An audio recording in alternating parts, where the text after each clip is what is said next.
You know, your fridge might be broken. Maybe it's not keeping the ingredients cold enough.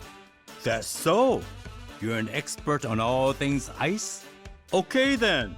Let's see if we can't fix this by fiddling with the temperature.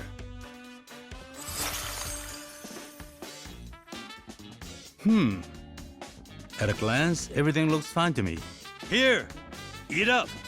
Man, this looks great!